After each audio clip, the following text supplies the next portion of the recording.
My first year teaching in high school, being mentored by a teacher who didn't want to, not the best memories. And you, as an experienced teacher, would you like to be mentored again?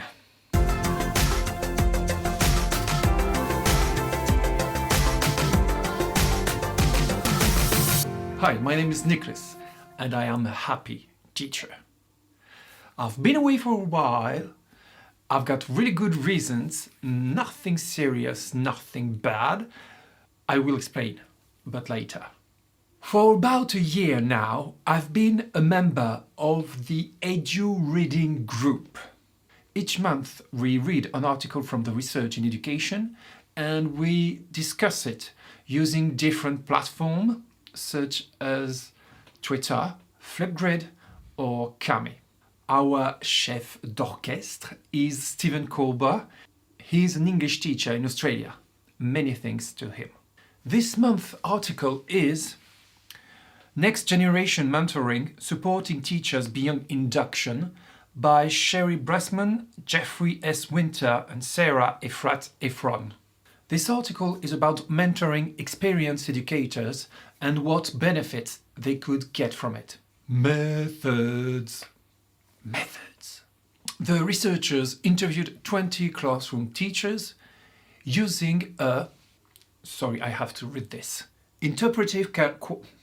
interpretive qualitative design. So we have the questions from the interview and we will answer it. Feel free to answer these questions in the comments too. So there are 6 questions. Question number 1. Were you mentored as a classroom teacher in your first years of teaching? I was in my very first year of teaching. My mentor didn't want me and told the principal so in front of me. It was really uncomfortable. The mentoring consisted in watching me doing 3 lessons and giving me some feedback. I think I have seen him teaching a few times and that's it. I don't blame my mentor because I'm an independent person and I just didn't ask for help. 2. Have you ever been mentored beyond your induction years? No, I haven't. I've been observed 4 times in 18 years and I am a lucky one. 3. Would you like to be mentored as an experienced classroom teacher? If so, please explain. I wouldn't like it. It would be hard and stressful. In France, the system already exists, but is for teachers who have difficulties doing their job. No one would like to be labeled like that. I don't say I don't need it. I'm always looking for improvement. I'm just saying that it would be a stressful process. 4. What would you hope to learn or gain for a mid or late career mentoring experience? Are there specific areas that you feel you need help with or are interested in exploring? This is quite simple. I think I would like to know if I am still doing the right thing. Am I still doing what's best for my students? Crystal clear. Clair comme de l'eau de roche. 5. As an experienced teacher, what types of mentoring delivery models would benefit you? I would like long-term mentoring during a year or 2, like a consultative relationship, yes, but I would like a co-mentoring relationship, something more balanced, not only up to down, and I would be down, if that makes sense. I think the word pedagogy exists in English too. I imagine something like a two-way street, something that could be beneficial for both of us. You can definitely learn a lot from your peers. I'll do another video about it. 6. What modalities of mentoring might work for you? Online, face-to-face, or a combination of the two? Combination of the two? Combination of the two. Well, a combination of the two would be perfect. Stephen's prompts. In order to make us reflect on the article, Stephen gives us some prompts. Let's do them. Speak to a formal, informal mentoring or induction process you've been involved in. Did you feel it was effective?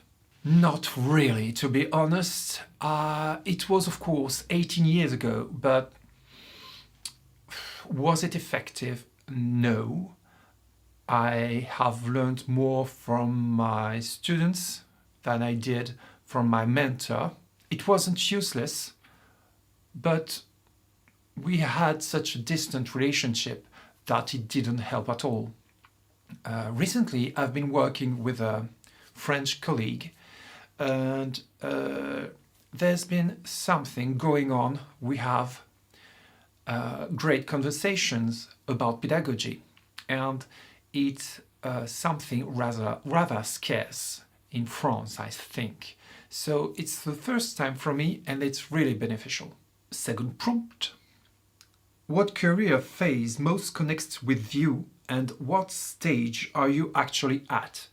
Early career, mid-career, or late career? So in this article there are different profiles of the teachers that have been interviewed. So I think I'm in the mid-career stage, but going to the late career stage, in the sense that I am interested in my students' background. Because I just have to. They come from really specific backgrounds. Where I teach, we've got a lot of gypsies.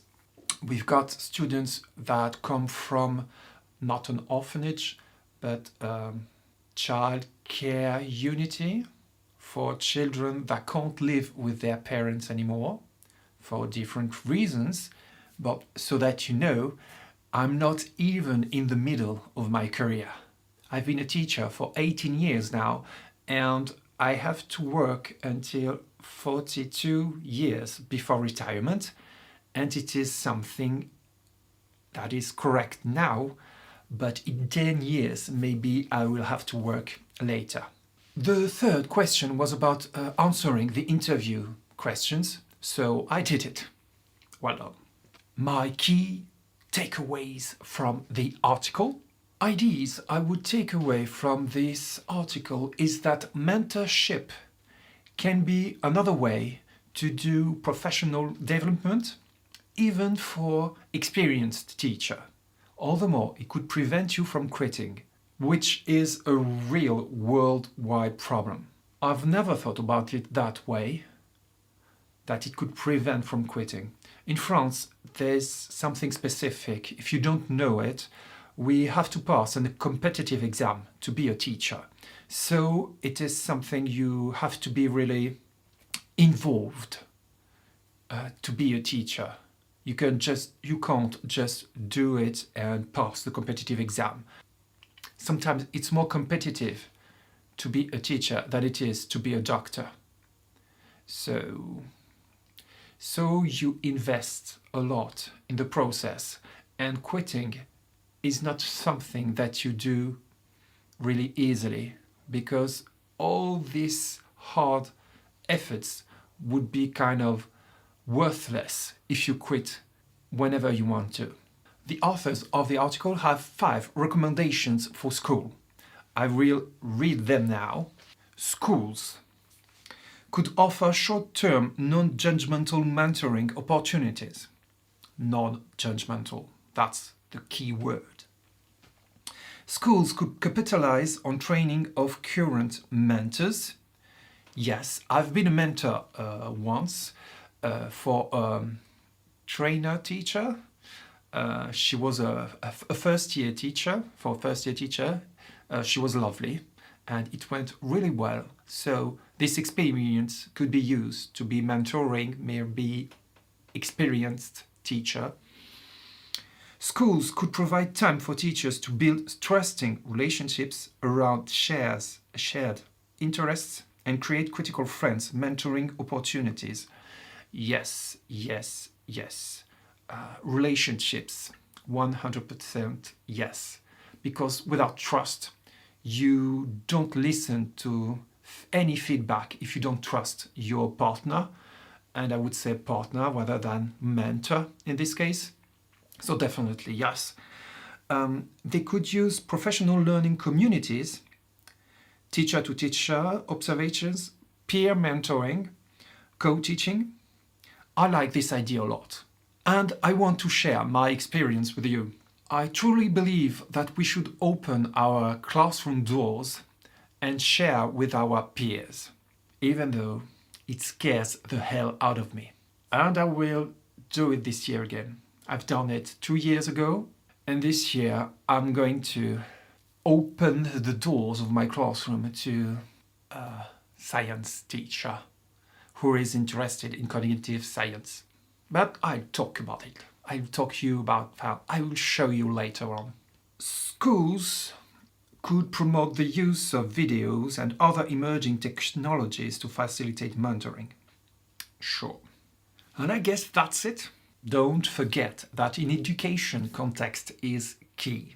Dylan Williams always says, everything works somewhere and nothing works everywhere. What do you think? Feel free to answer the questions in the comments, or just tell me if you would like this kind of relationship, like a mentorship, for you. Would you like it? Would you enjoy it? Subscribe if you don't want to miss our next discussion. Please give this video a thumbs up, because research in education is not something that you see a lot on YouTube. No, not at all. I just hope you enjoy watching this type of videos. See you next time. Don't forget to be happy. Au revoir.